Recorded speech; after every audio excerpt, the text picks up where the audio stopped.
What if Ting was in Gen 1 OU? Feels good to be back, everyone.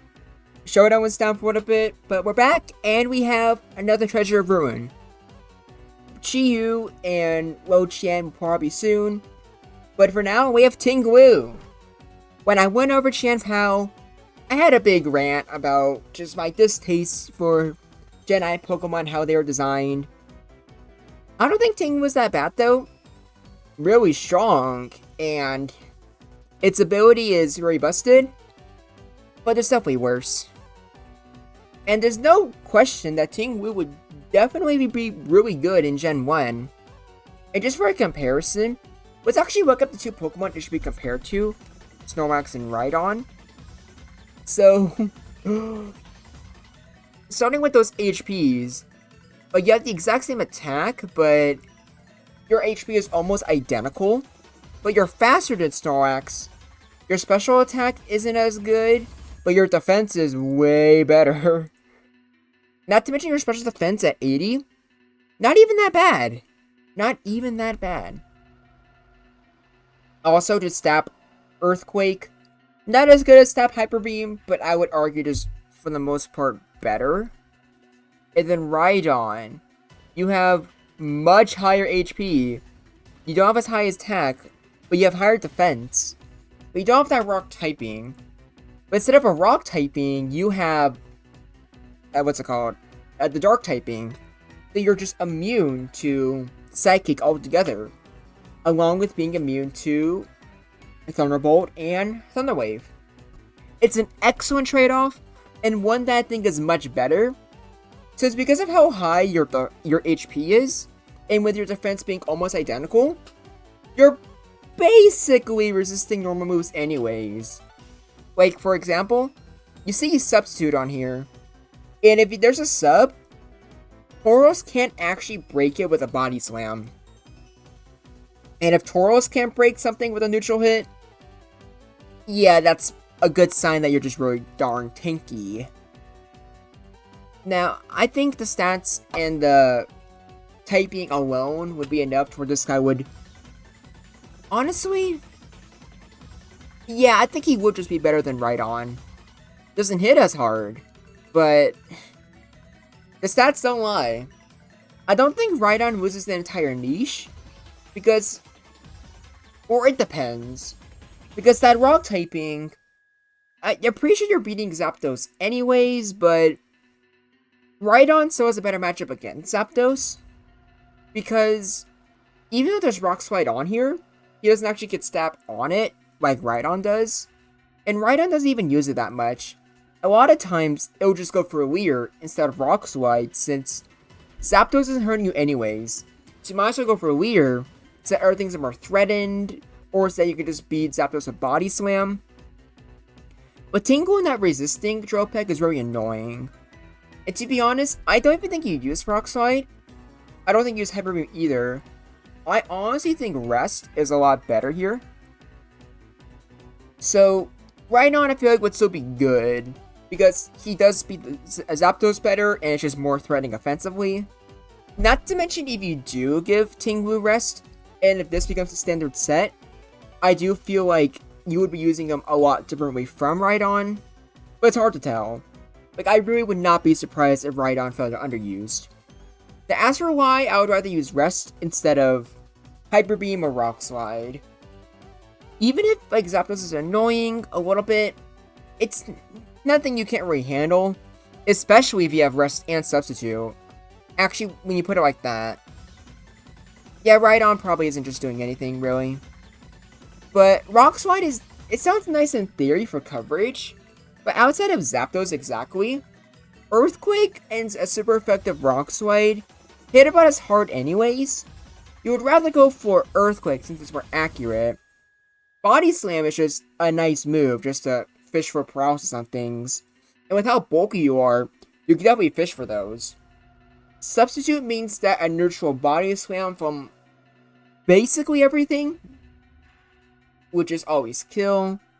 And Rest, I think you really want to gain back your health, and it's definitely a Pokemon that can sleep off a lot of turns. So you just really need Earthquake, really, just for an attacking move. You don't care much about Zapdos? So yeah, I really do think, like, this set here is the most optimal.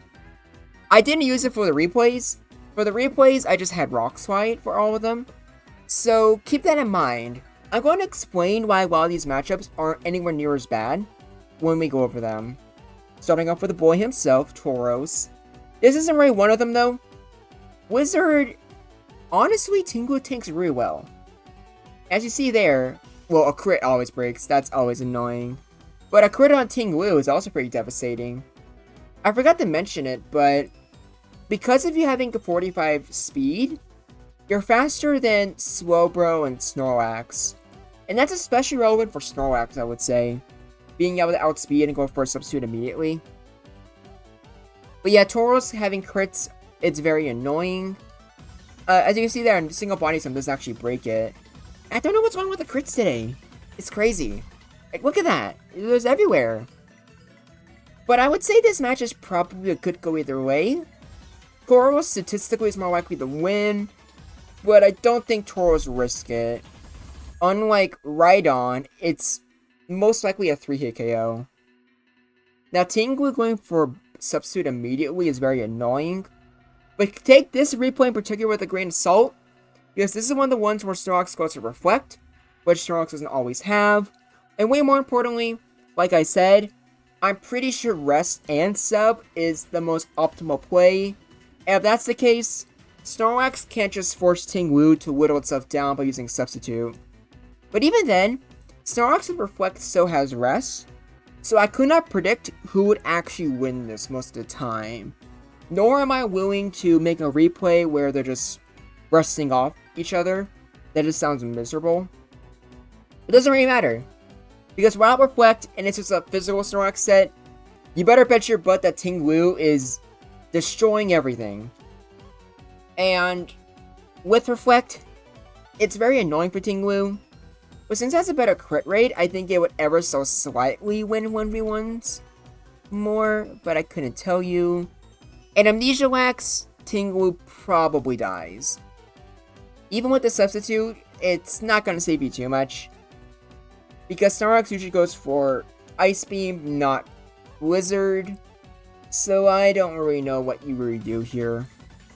Ice Beam will do more than enough damage, especially if they've already gone for a substitute. So TLDR, Snorlax vs Tinglu is could go either way. It really depends on the Snorlax set and what moves it actually has. And Chansey, you really wish you were at least had a speed tie with Chansey, but at least Ice Beam does about as much as Tauros' Blizzard. And really unfortunate for you, unlike Rhydon, I'm pretty sure your Earthquake is a Rhydon. I'm pretty sure is a guaranteed 2-hit KO. Not the case for Tinglu. It's a 3-hit KO to a 2-hit KO, just depends on the damage range. Which, yeah, like, unlike Chansey, who has the Fear or Paralyze Rhydon, you kind of do for Tinglu as well. No one near as consistent, which sucks. Speaking of sucks, I honestly think Tinglu's existence would seriously, like, hurt Alakazam's viability. Because with Substitute, there is truly nothing Zam can do against Tinglu. So Zam not being able to hurt it at all, really, means that it's just complete setup fodder for Tinglu. The moment you take out Alakazam, you don't even need to hit it. You can just go for a substitute immediately. And once Tinglu has a substitute, there is not really anything that wants to deal with it. Because you can't really paralyze it outside of Body Slam and Stun Spore. And spoiler alert, Body Slam's not breaking a sub. Stun Spore doesn't matter too much because Executor really doesn't want to deal with Tinglu, despite it being a ground type. So you have Sleep Powder or, like, Woefully Kiss, I guess? But even then, like, I think Jinx having a chance to use Woefully Kiss on Tinglu is very uncommon. And even if it does use it, Tinglu is so bulky and has such a great defensive typing that it can very easily pivot out and try to wake up in time. So Alakazam would just, a lot of times, just really hurt your team, just by existing. The same cannot be said for Cloyster. I don't think I need to explain that Cloyster against Tinglu is a free win for Cloyster. What does Tinglu even do here? Like, one thing I would say that's maybe surprising is that Blizzard 2 shots. Probably not that surprising, really. But, yeah. Now, this is another replay that it should be very, very different with the inclusion of rest. Because, spoiler alert, Ting Wu wins this. Because, in a best case scenario, Executor has double edge, which isn't even always guaranteed. But, ironically, Ting Wu kept on wasting a lot of its HP on its own substitutes. But with an actual optimized set of Ting Wu, it most certainly would be using rest, which means it can always rest off the damage that it does with its own substitute. So I think I had Executor in a good matchup, because I was like, okay, well, Executor can't really hurt it, but Bias doesn't do that much damage in the first place. But now I definitely see, oh wait, no, yeah. In reality, Ting Wu is going to be very healthy by the time Executor goes down. So, it's a great matchup. Probably the first time a ground type's ever had a great matchup against Executor. That's pretty funny. And even sweep doesn't matter, because Ting Wu can always stay in on the Executor. Gengar is not risking Hypnosis on this guy. Earthquake is an Oko, and Gengar is not gonna do jack. Not even like Explosion would do that much. So let's just move on, shall we? Yeah, Jolteon doesn't do much better. Also, since Double Kick is 30 base power and Pin Missile is 14, I'm pretty sure Double Kick is always better. And even if, like, you got, like, a 5 and a crit with Pin Missile, it is not doing that much to Ting Wu. Alright.